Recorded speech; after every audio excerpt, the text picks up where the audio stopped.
Did you know the United States just approved a massive $2 billion arms deal with Qatar, featuring one of the world's most advanced combat drones, the MQ-9B SkyGuardian?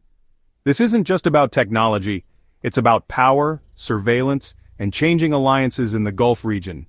Why now? What does this mean for countries like Iran, India, and the global balance of power?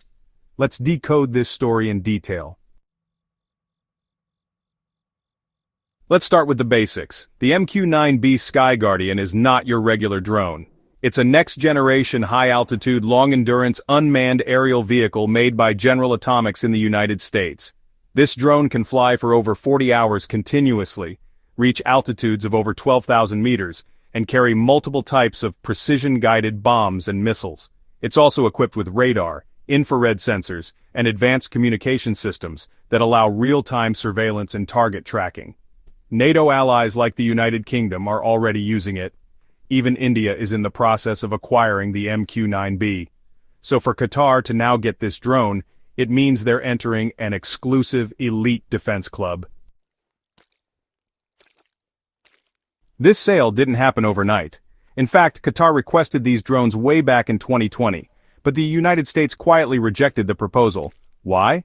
Because of concerns over regional stability and the United States' own strategic calculations. But now, things have changed.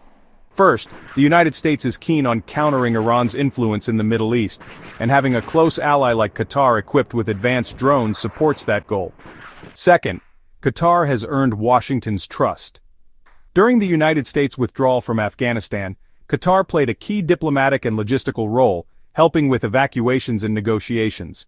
So this arms deal is also a reward for political loyalty and growing mutual trust. Now let's talk about Qatar's position in the Gulf.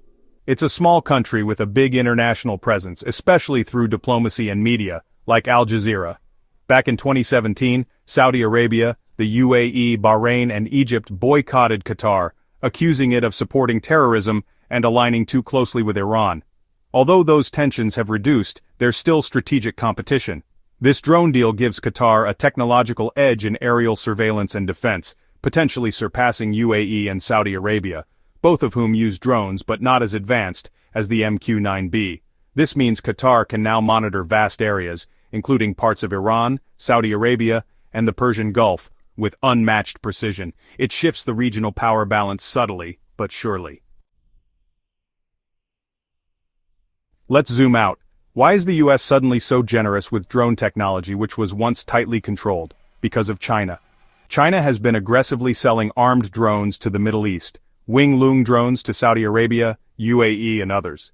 The U.S. is trying to regain influence in the region by offering better quality tech, but with strings attached.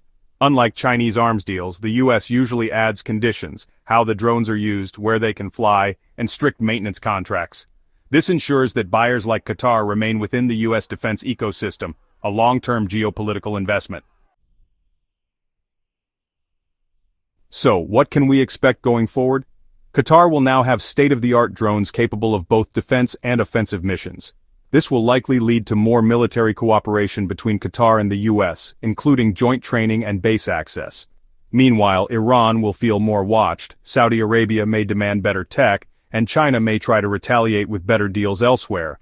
And as for the world, this is a clear sign that the drone era is going mainstream, and air dominance is no longer just about fighter jets, it's about who controls the skies from afar.